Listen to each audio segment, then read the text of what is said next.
Hello and welcome to Future Fit Farming, a video series brought to you by Ulster Bank. I'm Dougie Vipond, and in this episode we're talking about mental health in agriculture. We'll look at the issues regarding rural mental health, including the burden on young farmers and other farmers navigating succession, and concentrating on what the panel believes the future should look like. Today I have four expert guests to discuss this. First up is Chris McVey from RSABI.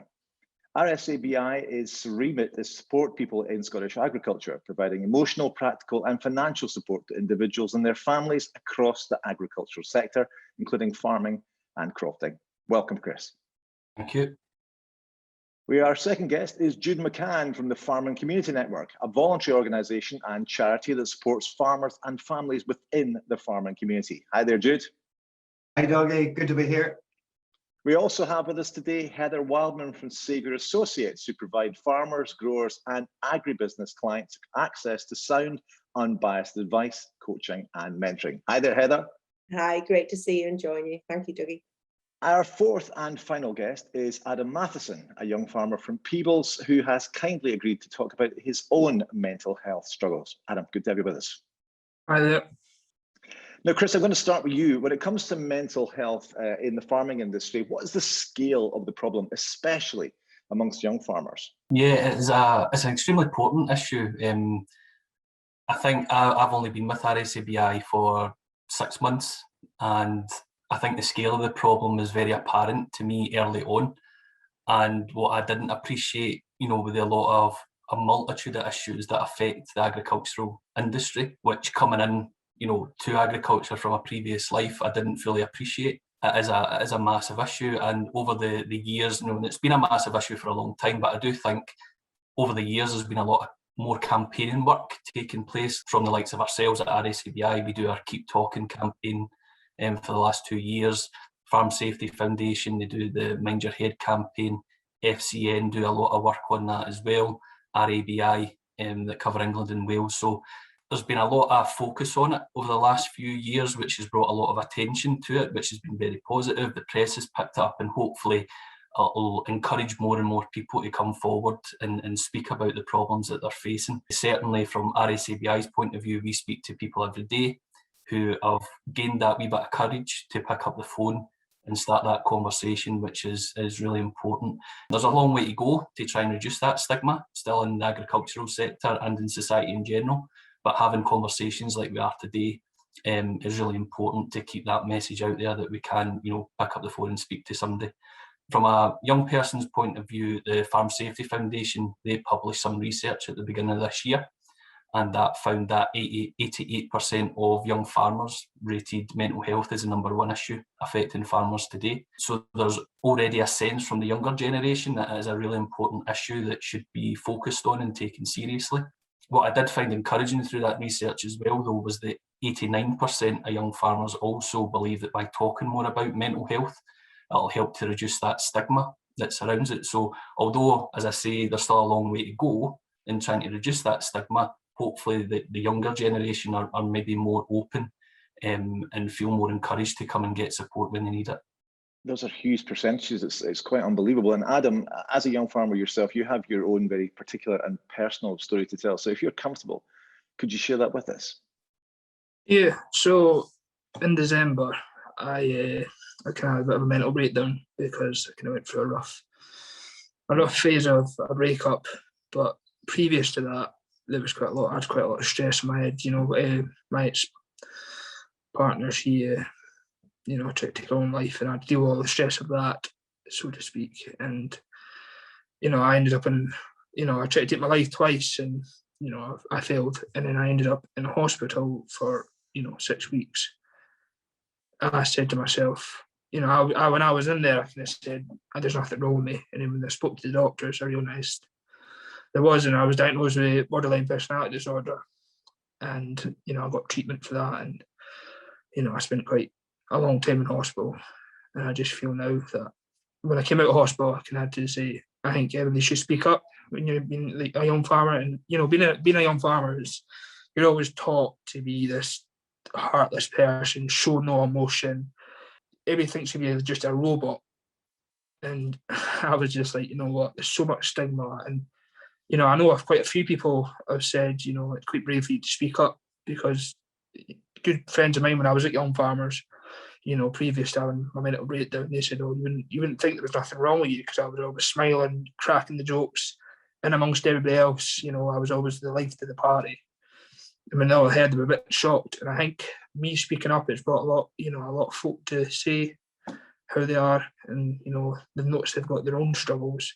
I think with me speaking up, it's helped other people, but it was really, really hard for me to speak up. And, you know, what I went through, it was rough, if I was honest with you. Yeah, and listen, thank you for sharing that, because you're absolutely right. Being able to share your story will make younger people, other people, you know, share theirs too, and that's got to be the good thing. And, you know, communication has got to be key in all of this. So I'll just only ask you a question as well, while you're on, Adam, about isolation as well, because obviously farming tends to be a pretty isolated industry as well. Did that add to the issues you think you might have had as well? As a young farmer, you're always the life of the party, going out to shows, you know, you're spending a long time with tractors, you're in a cab for 16 hours a day, and you're by yourself most of the time. You know, you have your phone, you know, to speak to other people. It is hard to be by yourself all the time. And I think when that, you know, working with John, I was away in the Terrygator all the time, spreading, you know, I'd be away for 3-4 weeks at a time, away from everybody else, just seeing the fields. And I think it did take a toll. You know, being away by yourself, you've got nobody to speak to, you just feel a bit lonely all the time. And I think that's a lot of farmers struggle with that, just being by themselves. And, you know, having COVID as well has not helped, because you're not being able to get out and enjoy anything anymore. And, you know, when I spoke to quite a lot of other young farmers, and they said they've struggled with, you know, not seeing anybody all weekend, or not even going to the pub or going out to other people's farms. You know, it's a bit of a hard one as isolation. Absolutely. Now, Jude, what are some of the wider issues would you say related to mental health in agriculture? Because, you know, Adam shared his story, but it's not just young farmers who, you know, have been suffering from this. Yes, Dougie. First of all, just a real credit to Adam for sharing his story. And the more and more people that start to talk openly about this, I think we'll be in a much better position. Dougie, mental health is part of everybody's life. We all go through periods in our life with good mental health and sometimes poor mental health. But unfortunately, there's a real stigma even around the words mental health, and we need to start to change that conversation and normalize that. Farmers of all ages do experience poor mental health at certain times.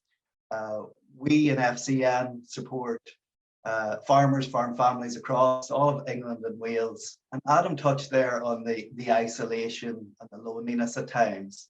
You know, farming has changed an awful lot from when I was a young lad growing up on the family farm, where we were working with our neighbours and our cousins, and certain times of the year there was a lot of activity and a lot of people involved on the farm.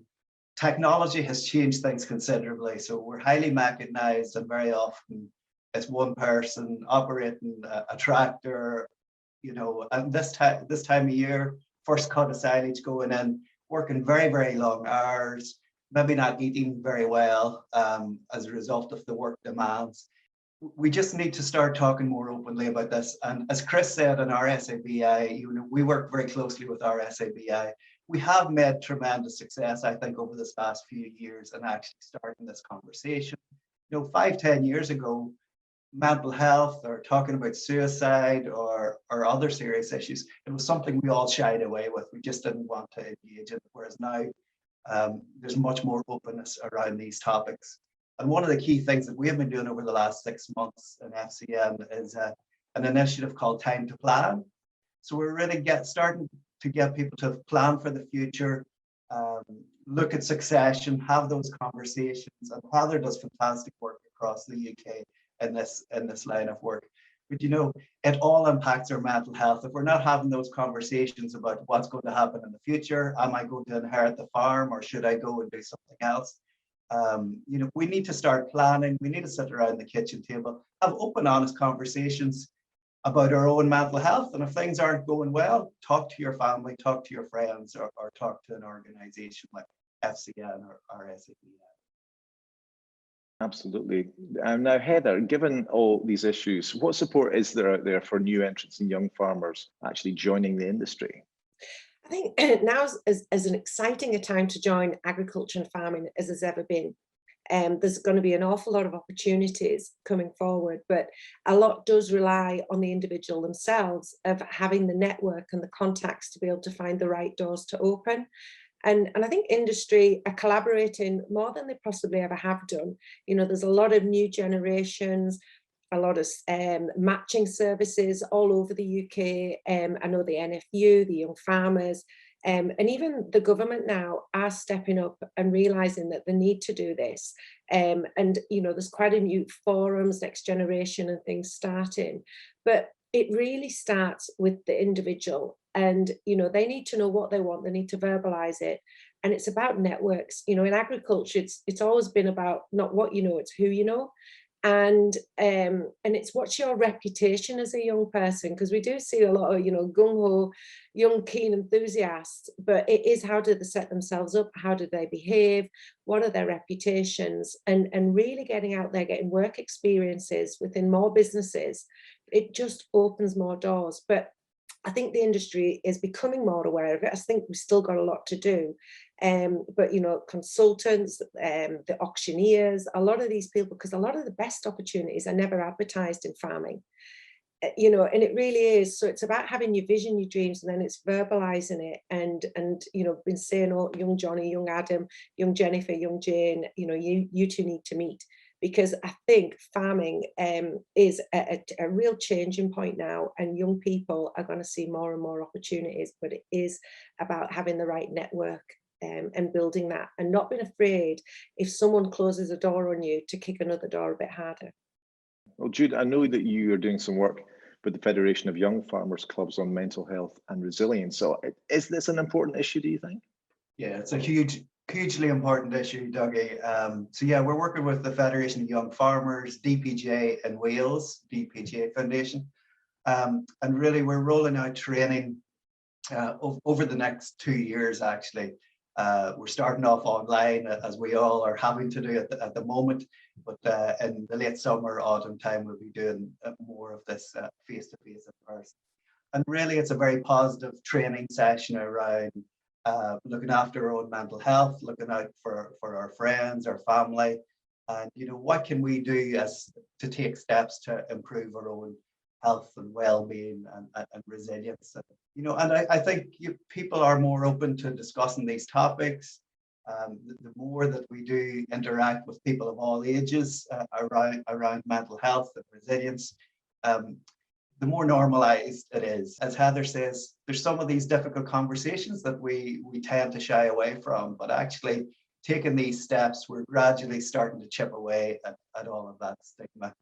Young farmers are a tremendous asset in all our farming communities and are supporting their whole community. One of the things that we're doing now, we're planning for post-lockdown an initiative called Reconnecting Our Farm Community.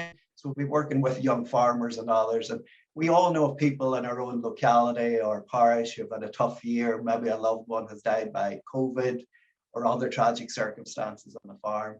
So it's just about getting that social interaction going again, and it's so important for all of us. I think, you know, the pandemic's not helped young farmers. You know, nobody's been able to get out to anybody, see anybody.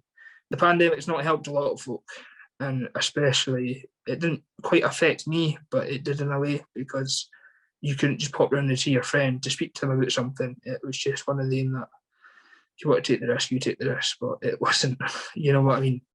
Sure. Dougie, can I just pick up on a point there that Adam raised? You know, it does take a lot for us to start to talk openly about some of these issues. And, you know, in FCM, we support about 6,000 farmers, farm family members every year who contact us, usually through our helpline. And we get more men than women contact us through our helpline. And, you know, as Adam says, sometimes women, you know, if you talk to other helpline organizations, they would say, or the majority of our calls are for women. So I think there's this change already happening. Sometimes it's difficult to speak to your own family or friends, And speaking to one of our volunteers, we have 450 volunteers across England and Wales who take the telephone helpline, but then will also go out and visit people in their own community. They'll meet in a local hotel, a cafe, or come around the kitchen table and have those conversations. But sometimes the issues don't come across always in that initial conversation. Sometimes it's on the second or third call that then you start to deal or get to the roots of some of the issues. So, I think it's what Adam is doing is just absolutely fantastic, because the more people that hear us talking openly about this, then it gives the rest of us permission to do the same. Absolutely. And Chris, I was going to ask you about, what other mental health challenges do agricultural workers face these days? But before that, I mean, what's your reflection on Adam and others like Adam who are sharing their own stories, and how that kind of helps with the work that you're doing too? Yeah, it's fantastic. And I think, just by having that courage to come forward and share a story like that, and what Adam said was interesting, when he was in, his place, poor place mental health wise, he realised that he wasn't the only one. And that is the most important thing I think people can realise, is that mental health, as Jude said, affects every part of society, and it affects us all at different stages in our lives. And so having that realisation that you're not the only one, the agriculture industry is affected by many problems, a lot out with their own control. It affects everybody within the agriculture industry, more or less, different degrees it will affect them. The same issues will be affecting them. And having that realisation that they're not the only one out there, I think is a really important message, because it gives people that courage and helps to reduce that stigma to pick up the phone to us at RSABI if you're in Scotland and just take that first step and just have a gab, have a blether. And as Jude says, by doing that, then more and more begins to come out during the conversation, and we can start identifying the more practical, emotional, financial support that we can provide. Sure. And what would you say are the wider, mental health challenges within agriculture and what the actual workers face then? Yeah, I mean, there's a lot out there that is currently impacting agriculture, as we all know, and a lot of that is out with your control, and I think a lot of our clients, and I'm sure Jude will be the exact same, people find that difficult, not being able to control, their how they can get on with their business and stuff. So the weather, for instance, at the moment, it's been a particularly cold start to berry farming, for instance. So that's meant that a lot of production is 2 weeks late, which is having a knock-on effect on the season, which is causing its own stresses in that particular area of the industry. So yeah, the weather has a big impact, even the way that the weather makes you feel, working outdoors all day, it's freezing, it's raining, MD would be miserable with that. It's these sorts of things that are out with their control. And then, very topical at the moment with Brexit and the impact of that, and the potential impact with trade agreements. We're already getting calls from people who are concerned about that and the impact that that's going to have within the industry as well. And then, the things that Adam was talking about the rural isolation, and especially with COVID-19, it's meant that local marts have been suspended. That might be the only time where people would meet neighbours, friends, again, to socialise. Agricultural shows have been cancelled, and a lot of our clients would plan their summer holiday based on agricultural shows, and that would be when they would get to meet friends that they've maybe not seen for a year, and that's been taken away from them as well. So what they're left with almost is work, and working already long hours, 7 days a week almost, speaking to people, and maybe a concerned family member calls us and they're really concerned about their husband, their wife's mental health, but the response that they get from their partner or a friend is, I've not got time for that, I've not got time to speak about my feelings because I'm too busy working. The work-life balance, is really tough within the sector as well. I suppose for me, having discussions like that can almost turn negative, because it's a lot of negative issues that we're talking about, but we need to bring a real sense of positivity. And through the campaign work that FCN, RABI ourselves are doing, Farm Safety Foundation, is really to talk about it and reach out. And for us, especially in Scotland, to reach out and get that practical, emotional, financial support when people need it, to really start moving forward and try and get the support that they need. A question to all of you then. What kind of support do you think and development would you like to see around mental health in the future within agriculture? And Chris, I'll come to you first if I may. I think for me, we need to keep this sort of conversation going, and having chats like this and Adam coming forward is, fantastic, and it encourages hopefully a lot more people to come forward and talk. You don't want it to be a flash in the pan issue that is just topical at the moment. In 5 years' time, it's not going to be, because if we're all being honest with ourselves, the impact of Brexit still to be felt. It's climate change and the issues that's going to bring to the farming industry. It is going to be tough going forward. So, mental health issues are going to be around for a long time. So it's important that we keep this conversation going. And as I say, it's not a flash in the pan topic that just happens to be topical now.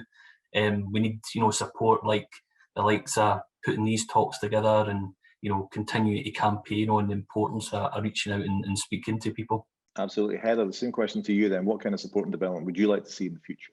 I'd like to see that farmers actively talked quite with pride that, I finished work at 5 o'clock, I have every other weekend off, I take 4 weeks holiday a year, because there seems to be this, well, you're lazy, you're a laggard, what call yourself a farmer, that's not farming. And if you're not working 24/7 and falling asleep in your soup when you go out for a meal, you're not committed to the industry. And I think we need to encourage more people to actually have a work-life balance, to take some personal account. We have only one life. Let's make it special.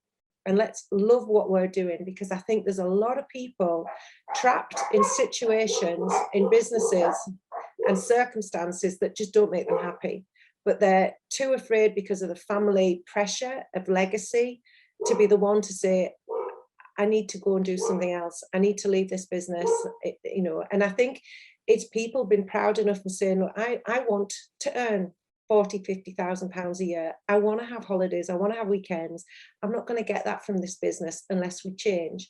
And rather than just be miserable and not want to rock the boat. And I think we're getting more with that, with, there's wonderful what these organisations are pulling together. Great, like people like Adam speaking out. But I think also colleges and universities, as part of the education system, is talking about mental health, talking about the importance of planning and taking ownership, and talking about the importance of being able to step away and time out as well, because we have got this rat race. And I think, DEFRA and the surveys and everything that's coming out now, for transition planning, I think that's going to be a good thing going forward. And that'll help mental health, because we can have some control over our own destiny and everything as well. Because I think that's a lot of the time we get frustrated because we feel everything's saying no to us or difficult and challenging. Whereas if we can see opportunity and getting agriculture to talk solution focus would just be great, rather than what we can't do or who's stopping us, would just be fantastic. And if I could just come, and I think it was interesting what Heather was saying, about the competitive nature that's almost in, these agricultural communities, and looking over at what your neighbours may be doing. And it's that sort of mentality that I think Heather's absolutely right, it has to change a wee bit, and having pride in, your work-life balance and, taking time out and stuff. So no, 100% agree with that as well. Okay, Jude, the same question to you. That what kind of support and development do you think we should be seeing in the future? I think we need to keep it all in perspective, because, the UK has a fantastic future in agriculture going forward. Heather and I both had the opportunity over the years to be part of a Nuffield scholarship, where we were able to travel to other countries and to look at agriculture in many different sectors. Just taking that step back is absolutely crucial. And there are opportunities out there for farmers like the Nuffield scholarship. So I'm just thinking of Chris and Adam here, maybe that's something they would consider in the future. But, just to step out of the environment that we're in, and sometimes there can be so much negativity in our circles of friends or in the farming community. One of the biggest things for me as part of that travel with Nuffield was, we are the envy of the world in many, many parts of the world. The soils that we have, the climate we have, what we can grow.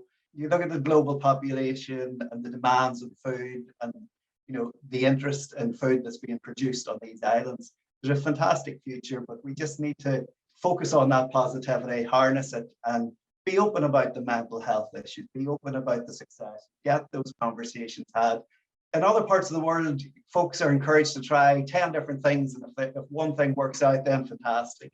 But sometimes there's a huge burden on people. Oh, this farm was in my generation, in my family for so many generations. My dad was able to make it work. My granddad was able to make it work. You have to do what's right for you and your own family. It's, you know, and as Heather says, with one life, just make the most of it. I think also, you know, recommendation for the likes of Adam is build your team around you. You know, there's so much negativity, as we talk, there's a lot of moaning and groaning, but, you know, have radiators around you, people who lift you up, motivate you, stimulate you. And I think investing in yourself, there's some wonderful leadership programs. I know we've been doing the Cultivating Leaders, Adam, I don't know whether you're aware of that. And that time of getting away from work, getting away from the family, meeting with some like-minded positive people, like we got the privilege of Jude with the Nuffield, really makes you think, oh my God, how did you do that? You can do it. And you've got a support network that you're not feeling you may be needing to phone a counsellor or something like that, but you've got some young farmers who are like-minded that you know you can speak up and say, how did you get through this? What did you do? And realising you're not alone. And I think that is one of the real key things, is realising you're not alone, and there's always someone got your back and they'll say, come on, we can help you through this, talk to me. See, going back to what I was saying there about friends, I've definitely found out who my true friends are in life. And also the young farmers that support me as well. Speaking up, you know, when I spoke to the Scottish farmer and spoke to Claire, she was saying, wow, you know, I was so open and there was no bullshit what I was saying. It was blatant truth of what happened to me. You know, it is a bit of a blur going back to it all, and it's like one of them, but I think back to it, you know, and it is, you know, when I speak to the young farmers, they've spoke to me and said, you know, I am struggling, you know, and you've always kind of got that messages of how are you doing, asking each other. And when I was in hospital, I met friends for life in there, because you're all in there struggling with life, but you're all helping each other through it. You know, I speak to people that I was in hospital, you know, because I spent quite a long time and they were discharged before me, but they all still speak. And when I was in hospital, I struggled to admit to my own best friends, you know, people that would stand by me no matter what I did wrong. I struggled to say what was going on. I just said, oh, I bet I had a break there, I've done something silly. And it did take me a while to, you know, think it's okay to speak up. It's okay to tell your friends, because if they're not going to support you when you're going through such a shit time, they're not your friends, you know. And there's a lot of that black and white of, you know, boys should be boys, but speaking is a big thing in farming. And, you know, and a lot of the Are You OK campaign, you know, SYFC are doing, and they're trying to push, it is crucial to keep speaking. You know, I'm lucky enough that I get to speak to my nurse every 2 weeks, and I've got my doctors on call if I need them, and I speak to my psychiatrist often. And, you know, it was interesting because I heard on the radio that in England alone that A&E are seeing such a climb of people under 30 going into hospital and saying, I'm really struggling, and the waiting times are long, you know, hospitals are overcrowded, they just can't get the staff. And I think it's bad how, you know, the situation got. And I think we're very lucky in farming that a lot more bosses are now seeing that you have to ask your staff if you're okay. I went to college at Borders and made a big campaign about it. Radio Borders spoke about, you know, my own mental health battle and stuff. And I think the more people that speak, it's going to get to the stage that it's just a normal topic. You know, you could ask your friend in the pub, how are you doing? And they say, oh, I'm feeling a bit crap. And you speak about it, you know, when it's about 60, you're sitting around a table. There shouldn't be nothing, you should never be embarrassed to speak to your best friend. And, you know, I've got scars on my arms and I'm not ashamed of them, because it reminds me of how far I've came, if I'm honest with you. And beyond that, beyond the circle of friends, Adam, what about the support structure within farming? What would you like to see which makes that conversation easier? Maybe if you can't, if someone is struggling and they feel that they can't speak to their friend or their family, what would you like to see in terms of the support going forward that would help everyone who's had a situation or be in a situation like you? See, a lot of folks say to me, what's Samaritans and stuff like that. And, my nurse says to me, and I said to him, it takes a lot to speak to a stranger. And I think if you've got a good structure of friends around you, and you should be able to go to your boss and say, listen, I'm struggling. This is what's going on. If your boss isn't willing to support you, then I think it's wrong. You know, in farming as well, you've got RSABI. And I think young farmers as well, they should be pushing for other guys and girls just to speak in groups, you know, having that somebody you can just text and say, I'm a bit struggling, you know. And so farming is such an older industry and it's kind of stuck in its ways. But, you know, I am seeing that it's now starting to come in a topic of if you're struggling, you're struggling. There's nothing to be ashamed of it. And I think that is crucial to keep going forward, is just keep speaking up, you know, like Chris said, it shouldn't just be one, you know, this is a topic now, you know, it should be every time, every month there should be that campaign of just keep pushing the campaign for folk speaking. If people keep seeing the campaign and see other folk speaking up, they're going to realise it's okay to speak up. It's nothing to be ashamed of.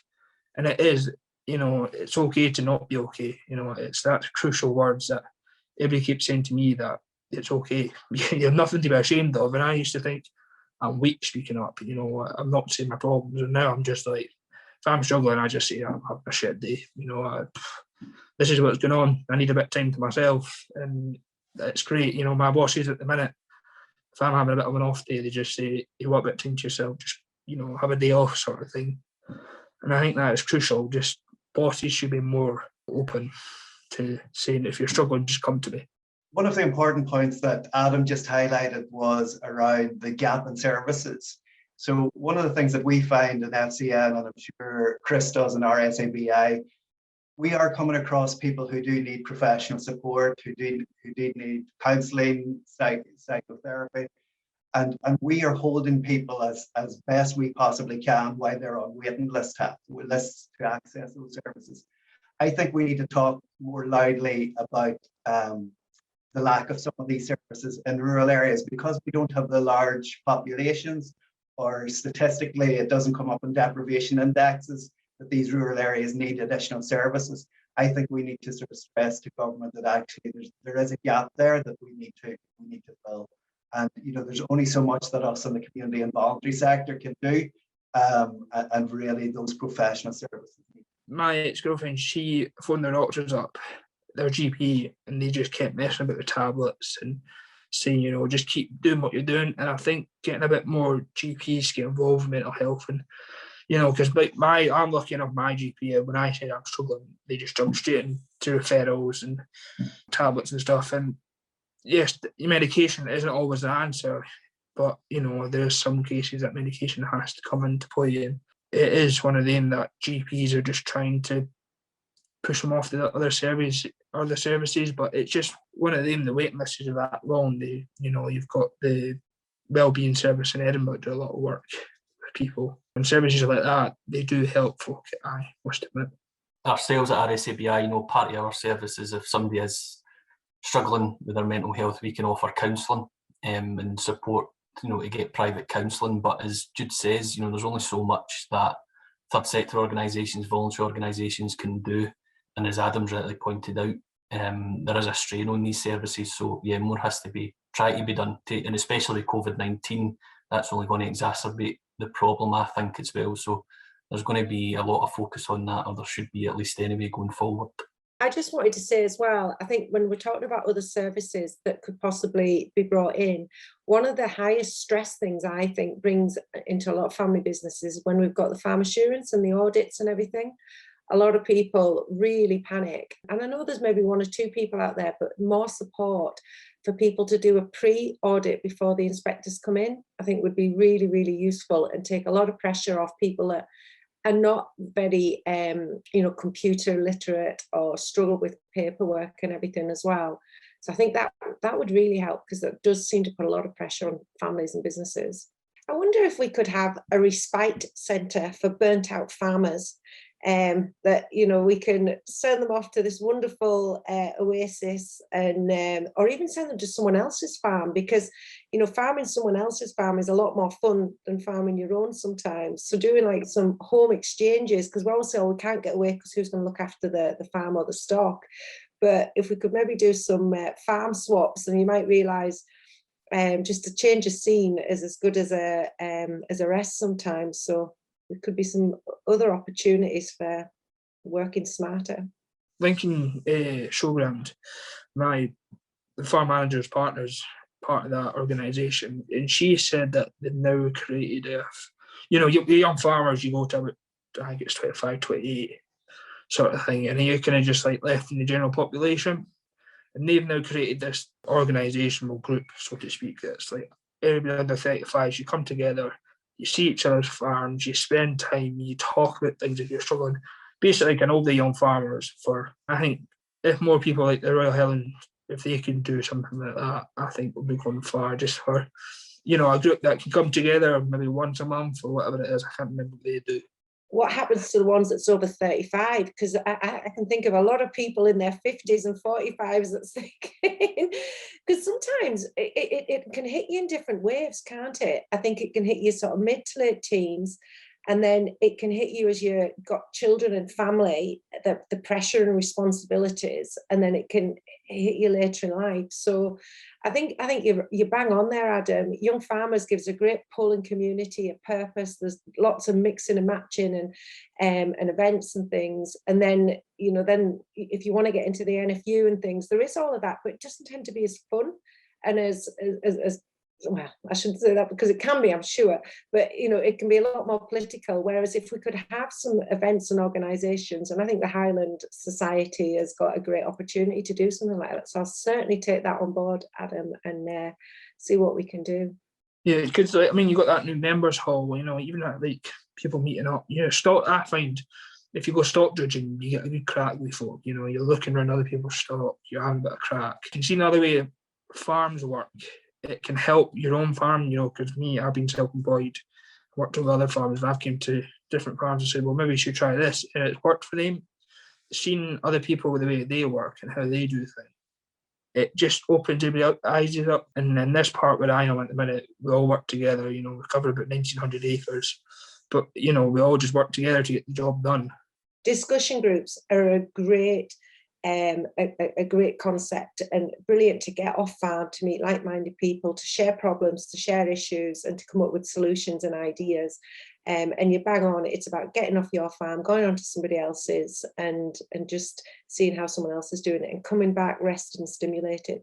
I would love to have it brought in, with banks, because when you're farming abroad, a lot of guys have to have qualifications for farming, and they have to have a succession plan in place to borrow money. And I think if we had more of that, it would encourage the conversations in businesses as well. So the young people were brought into the conversations, they were brought into the business plan, they were brought into the vision of the business. And I think also, there's a lot of contracts now for farms, so we've got Tesco's, the supermarkets, we've got the abattoirs, loads of different ones, encouraging people to say, well, have you got a succession plan in place? Because when succession plans are in place, we've got innovation. We've got investment, we've got pride, we've got purpose, we've got energy, and it really drives the whole industry and the sector forward. So if we can get more sectors saying that, we have to have this conversation, families, rather than being forced to, there'll be more people going through it in an earlier stage before there's problems, rather than the fallout and there's a clash and everything. I think it's quite hard to get into farming as well nowadays, because like you said, if you don't know somebody, you don't know names, it's hard. But a lot of I was looking at stock, and they said, they're looking for apprenticeships. And I think, bringing folk into farming that may not have any idea what they're doing, but if you're willing to teach somebody, myself, I was brought up in the countryside, and then I got onto a local farm, and he taught me everything. And I went onto somebody else's farm, and they taught me everything I know now. And I went off and explored, worked around the country, over in Ireland, and try to get that experience. It's hard sometimes because nobody wants to try and take a risk on a young person, and I think it is just trying to get that foot in the door is the hardest thing. A lot of folk want to try and start up their own businesses. They just can't get the funding and all the rest of it. A big thank you to all my guests on Future Fit Farming, brought to you by Ulster Bank. If you or anyone you know has been affected by a mental health issue, information will be displayed on screen at the end of this episode. To find out more up-to-date agriculture content, search Ulster Bank Business Hub /agriculture.